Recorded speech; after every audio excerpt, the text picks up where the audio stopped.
سے پورا گھرانہ خوف کھاتا تھا۔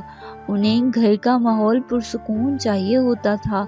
جیسے ہی ان کے آنے کا وقت ہوتا، میری ساس کہتی ماحول ٹھیک کرو، خبردار جو کسی کے چہرے سے مسکراہٹ غائب ہوئی یا انہیں کسی نے کوئی اشارہ دیا تو مجھ سے برا کوئی نہیں ہوگا۔ ابھی میری شادی کو صرف 4 مہینے ہی گزرے تھے، مگر یہ 4 مہینے مجھے 4 صدیاں لگنے لگے۔ میرا شوہر اپنے گھر والوں کی آگے پیچھے رہتا اور مجھے ہر وقت اذیت میں رکھتا۔ انہوں نے کبھی میری بات نہ سنی۔ مجھے ان کا نظر انداز کرنا بہت تکلیف دیتا ہے۔ ہمارے گھر کی 3 منزلیں ہیں، تیسرے فلور پر کھانا بنتا ہے اور وہاں سے نیچے لایا جاتا ہے، کیونکہ نیچے والے دونوں پورشن پر مکمل چھت ہے، اس لیے لکڑی کی آگ نہیں جلائی جا سکتی۔ ہر مہینے گھر میں حلیم بنتا ہے اور دیگ کی ساری تیاریاں بہویں ہی کرتی ہیں۔ میری ساس دال، چنوں اور سارے مسالوں میں سے اچھی خاصی مقدار نکال کر چھپا لیتی ہیں تاکہ خرچے کے پیسے بچا سکیں۔ باقاعدہ بیان کا انتظام بھی ہوتا ہے جس کی بھرپور تیاری کی جاتی ہے۔ اس کے بعد سارے برتن و صفائیاں بھی میرے حصے میں آتے ہیں۔ میری بڑی نند کی شادی بھی میرے ساتھ ہی ہوئی تھی۔ اس کا شوہر نشہ کرتا تھا اور اسے بہت مارتا تھا، اس لیے شادی صرف 2 ہفتے ہی چل سکی۔ اب وہ ہمارے ساتھ ہی رہتی ہیں اور اپنی ماں کا بھرپور ساتھ دیتی ہیں۔ میں 5 وقت کی نمازی تھی، مگر اب میری ساس مجھے نماز نہیں پڑھنے دیتی۔ میں صبح 7 بجے اپنے کمرے سے نیچے آتی ہوں اور رات کے 11 بج جاتے ہیں، مگر کام ختم نہیں ہوتا، نہ ہی مجھے ایک لمحہ سانس لینے کو دیا جاتا ہے۔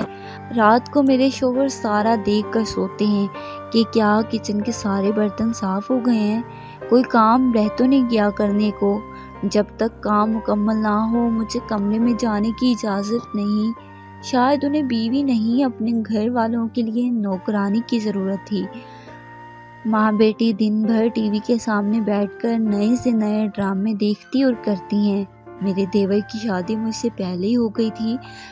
میرے دیورانی اور جیٹھانی اپنے اپنے پورشن میں علیحدہ ہیں۔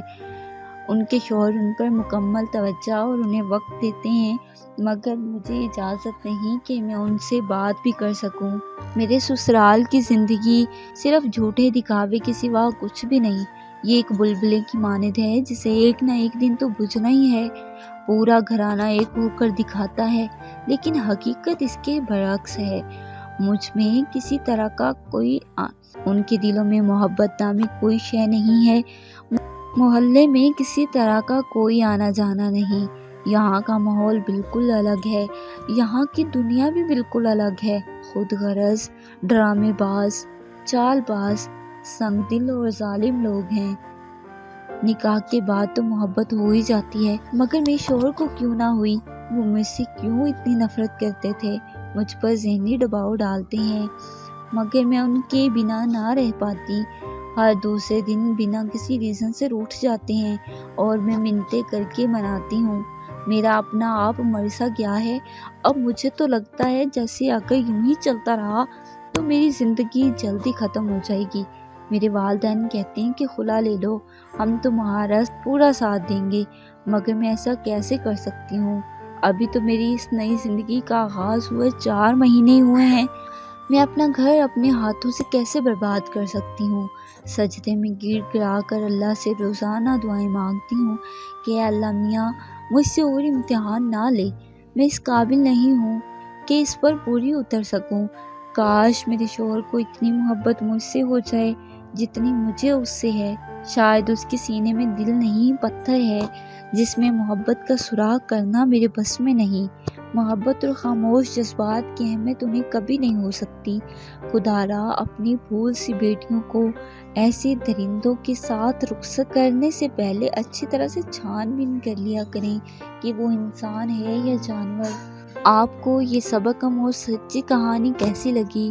کمنٹ میں اپنی قیمتی رائے سے ضرور آگاہ کیجیے گا، اور ایسی ہی سچی اور سبق آموز کہانیوں کے لیے ہمارے چینل کو سبسکرائب کر لیجیے گا۔ اپنا بہت سارا خیال رکھیے گا۔ اللہ نگہبان۔